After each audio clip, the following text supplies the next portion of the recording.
Abréviation dans l'interprétation du Saint-Coran, page 1 du Coran. Au nom d'Allah, le très miséricordieux, le très miséricordieux. 1. Louange à Allah, Seigneur des mondes. 2. Le très miséricordieux, le très miséricordieux. 3. Le propriétaire du jour du jugement, car n'adore pas et ne cherche pas ton aide. 5. Guide-nous vers le droit chemin. 6. Le chemin de ceux que tu as bénis, ni ceux qui sont offensés ni égarés. 7.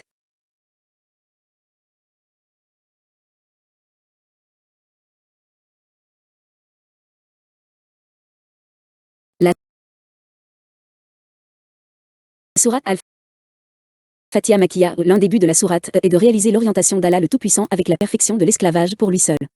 Tafsir, la sourate Al-Fatiha a été nommée pour l'ouverture du livre d'Allah, est appelée la mère du Coran pour ses thèmes, du monothéisme à Allah, l'adoration, la référence aux histoires et ainsi de suite, et c'est la plus grande sourate du Coran, les 7 vessies. 1. Au nom d'Allah, je commence à lire le Coran, en utilisant l'aide du Tout-Puissant et la bénédiction en mentionnant son nom. Basmala comprenait 3 des noms d'Allah le Bon, à savoir 1. Allah, c'est-à-dire la véritable idole, qui est le plus spécial des noms d'Allah le Tout-Puissant, et personne d'autre n'est appelé par lui. 2. Le miséricordieux, c'est-à-dire celui qui a la plus grande miséricorde. Il est le très miséricordieux en lui-même. 3. Le miséricordieux, c'est-à-dire celui qui a la miséricorde qui arrive. Il a pitié de ceux qui ont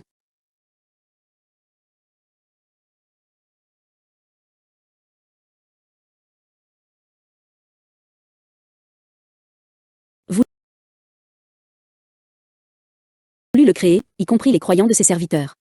2. Toutes sortes de mamades de majesté et de perfection sont pour lui seul et personne d'autre, il est le Seigneur, le Créateur et l'administrateur de toutes choses. Les mondes collectionnent le monde, et ils sont tous sauf Allah le Tout-Puissant. 3. Louange à Allah le Tout-Puissant après l'avoir loué dans le verset précédent.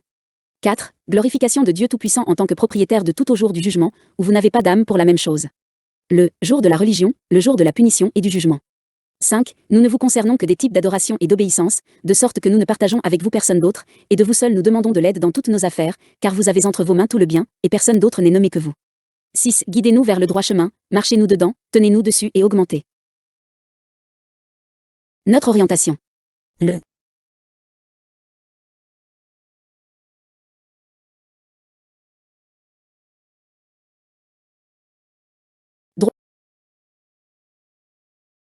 droit chemin est le chemin clair et non tordu, l'islam avec lequel Allah a envoyé Muhammad, paix et salut d'Allah soit sur lui.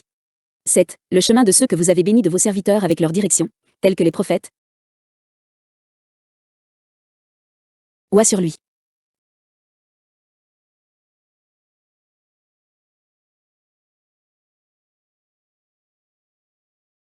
7. Le chemin de ceux que vous avez bénis de vos serviteurs avec leur direction, tels que les prophètes, les amis, les martyrs, les justes, et le bien de ceux qui sont camarades, n'est pas le chemin de ceux qui sont en colère contre ceux qui connaissaient la vérité et ne l'ont pas suivi comme les juifs, et ont changé la voie du prodigue qui ne s'y est pas tourné pour avoir négligé de chercher la vérité et d'y être guidé comme les chrétiens. Un des bienfaits des versets, Allah le Tout-Puissant a ouvert son livre avec Basmala pour instruire ses serviteurs de commencer leurs actes et leurs paroles avec lui afin de rechercher son aide et sa conciliation. C'est la direction des serviteurs justes d'Allah dans la doua de commencer par glorifier Allah et le louant Tout-Puissant, puis de commencer à demander. Avertir les musulmans de ne pas manquer de chercher la vérité comme les chrétiens errants, ou de ne pas agir sur la vérité qu'ils ont connue en tant que juifs et ceux qui sont en colère contre eux. La sourate indique que la perfection de la foi est sincèrement adorée à Allah le Tout-Puissant et demande de l'aide de lui seul. 1er janvier. Précédent. Interprétation de